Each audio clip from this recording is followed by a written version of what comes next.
नमस्कार दोस्तों, मैं फरीद अख्तर आप लोगों के बीच में एक कहानी लेकर आया हूं जो कि सीतापुर ज़िले से संबंधित है। दोस्तों, एक एमबीबीएस डॉक्टराइन जो रहती हैं वो एक वार्ड बॉय से कैसे कर लेती हैं शादी।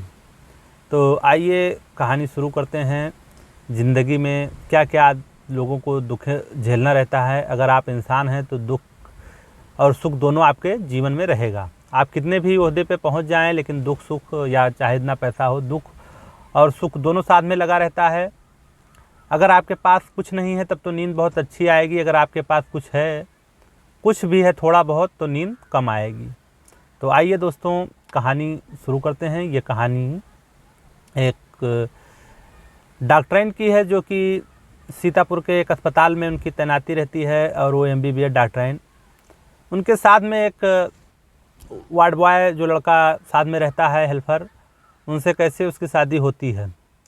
तो दोस्तों, एक दिन सुबह 10 बजे मैम को 10 बजे ड्यूटी पहुंचना था और वो ड्यूटी पे जल्दी में ड्यूटी पे पहुंची, लेकिन घर पे कोई सामान भूल आई। तो दोस्तों, सामान जब भूल आई तो वार्ड बॉय से बोलती हैं कि ये चाबी लो और चले जाओ, किचन मेरा खोलना, वहाँ पे सामान है, और अगर वहाँ नहीं मिलेगा तो ये रहा मेरे रूम का चाबी, रूम खोल के वहाँ से सामान ले लेना। दोस्तों, वो गया और लड़का चाबी लेता है। चाबी लेकर मैम के यहाँ जाता है, मैडम जो रहती हैं डॉक्टराइन, उनके यहाँ जाता है। घर पे रूम पे फटाक से वो किचन खोलता है, सामान नहीं मिलता है, रूम खोलता है। और जो वार्ड बॉय था उसकी भी उम्र 32-33 साल थी। मैम की भी उम्र शायद कुछ ऐसे ही थी जो थी। तो वो रूम खोलता है, रूम के अंदर वो सामान मिलता है। सामान मतलब ढूंढने के बाद मिलता है, तो ढूंढते हुए हाथ में उसके एक एल्बम लग जाता है। दोस्तों, उस एल्बम में एक लड़का मैडम के साथ में पढ़ाई किया करता था, उसके साथ की कई सारी तस्वीरें थीं और लास्ट तस्वीर उसकी थी।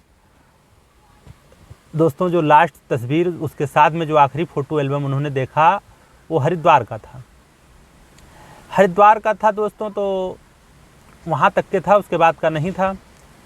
वो 32-33 साल का लड़का जो था, वो वार्ड बॉय, वो मैडम के साथ, मैडम भी कम उम्र की थी तो रहता था, तो हमजोली के तरीके से समझे रहते थे। मैम के पास ला के उनका सामान दिया और मैम काम में व्यस्त थी। उसके बाद में जब थोड़ा उनको दोपहर में 2 बजे के बाद जब उनको फुर्सत मिला तो अपने रूम में बैठी थी। ये लड़का मैम से बोलता है, वार्ड बॉय, कि मैडम अगर आप गुस्सा ना हो तो एक बात पूछे आपसे। आप की ज़िंदगी पहले दूसरे तरीके से थी, अभी आप यहाँ पे जब से आई हैं या हम आपके साथ जब से हैं, आप बहुत शांत स्वभाव की रहती हैं, ना किसी से बोलना रहता है, ना चालना रहता है। तो कोई दिक्कत तो है? पहले लग रहा है आप बहुत अच्छे रहती थी। तो मैडम नहीं समझ पाती है कि मेरा एल्बम देखा है, तो ये उसको फटकार देती हैं, क्योंकि अब ये वार्ड बॉय हैं, वो एक पढ़ी लिखी डॉक्टराइन थी, एमबीबीएस पोस्ट पे थी, तो वो इनको हड़का देती हैं कि मतलब ये कौन होते हैं मेरे ज़िंदगी में दखल देने वाले। वो हड़का दिया तो वो डर गया, फिर अपने काम में व्यस्त हो गया।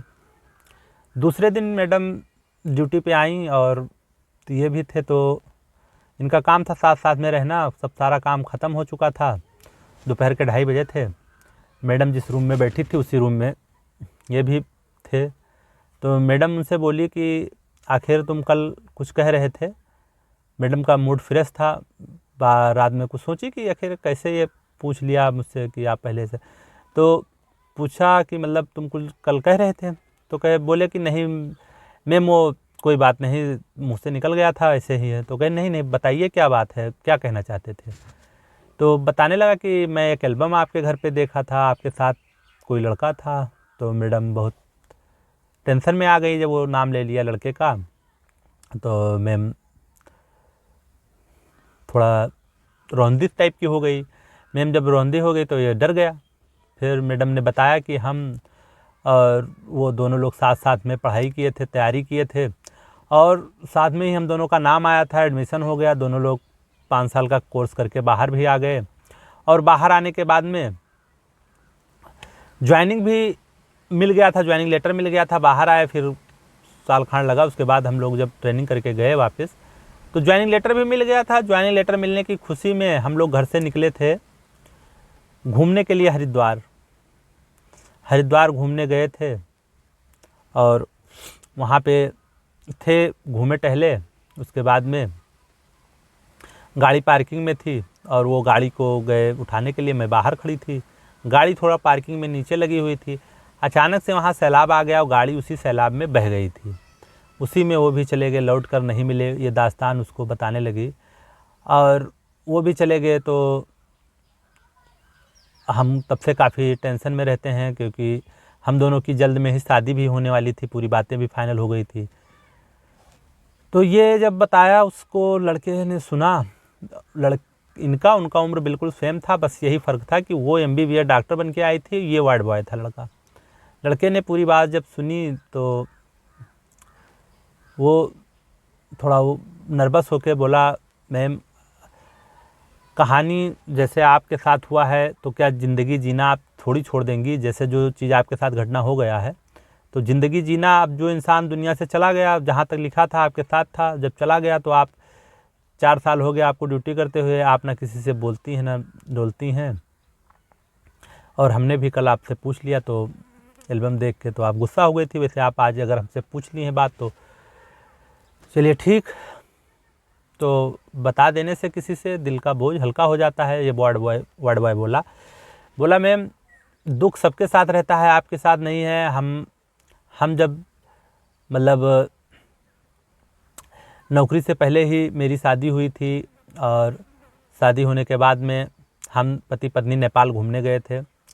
और नेपाल जब घूमने गए थे तो वहाँ पे एक भूकंप आया था और भूकंप में मेरे पत्नी का देहांत हो गया था। शादी के कुछ ही टाइम बीते थे कि देहांत हो गया था। हमारे ना कोई लड़का लड़की कोई बच्चा भी नहीं था, देहांत हो गया था।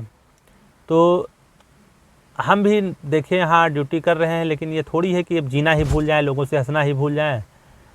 फिर उसके बाद में दोनों से बातें चीतें होती रही उस दिन। तो तब मैम कहती हैं कि फिर ये घटना हो गई और हमें ज्वाइनिंग लेटर भी मिल चुका था। तो तब से हम थोड़ा डिस्टर्ब चल रहे थे तो शादी वादी का कोई ख्याल नहीं आया दिमाग में। 4 साल बीत गए, हम काफ़ी परेशान थे। तो लड़के से और उनसे दोनों से रोज़ बातें होने लगी। अब रोज़ बातें होने लगी तो घनिष्ठता बढ़ गया। मैम रूम पे अकेले रहती थी तो कभी कभी इसको बुला भी लेती थी कि चले आइए कीजिए वहाँ पे। फिर बैठते थे दोनों लोग आपस में बातें करते थे। धीरे धीरे 6 महीने बीत गए और फिर मैम और जो मैडम थी वो लड़के में आपस में दोस्ती बढ़ गई। दोस्ती के साथ साथ समय बीतता गया, दोनों में प्यार बढ़ गया। प्यार बढ़ने के बाद में दोस्तों तब मैडम अपने घर पे बताती हैं कि मैं अब शादी कर लूँगी, यहीं पे मेरे साथ ही हैं एक लोग वार्ड बॉय और हम दोनों का अच्छा जमता भी है तो हम शादी कर लेंगे। लड़का भी अपने घर पे बता दिया कि हाँ शादी। तो घर वाले भी बहुत खुश हुए कि चलिए आदमी जीवन व्यतीत करे, चाहे जैसे हालात में रहे लेकिन खुश रहे। दोस्तों दोनों लोगों की शादी घर वाले खुशी से करा देते हैं और दोनों लोग फिर अपनी ज़िंदगी की नई शुरुआत करते हैं। तो दोस्तों किसको किस मुकाम पे मिलना है और किसके नसीब में कौन है, ये उस पर डिपेंड करता है। ये नहीं कि आप किससे शादी करना चाहते थे, किससे क्या हुआ, किससे हुई आपकी शादी, कैसे क्या, किसके साथ आपको जीवन बिताना है वो भी आपके नसीब में है। कहाँ किस मोड़ में मिल जाए, कहीं पे हर जगह पद और वो नहीं देखा जाता है कि हाँ अगर हम DM है तो DM के हिसाब से शादी होगी। नहीं दोस्तों, जो जिसके नसीब में होगा वो उसके हिसाब से मिलता रहता है। हाँ मेहनत करना अपना काम है और देने वाले ऊपर वाले हैं। दोस्तों क्या वार्ड बॉय को ये पता होगा कि हम MBBS डॉक्टराइन से मेरी रिश्ता हो जाएगा, और ना उसको ये पता था कि हाँ हम वार्ड बॉय से शादी कर लेंगे। लेकिन दिल मिलने का सौदा है, दिल मिला दोस्तों, दोनों लोगों ने शादी कर लिया। घर वाले भी खुश हुए, परिवार वाले भी खुश हुए और नात बात रिश्तेदार भी खुश हुए।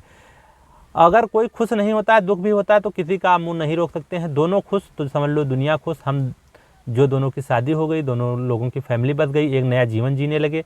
तो दोस्तों आप लोग जहाँ भी रहें खुशहाल रहें और बिना टेंशन की ज़िंदगी जीने की प्रयास करें।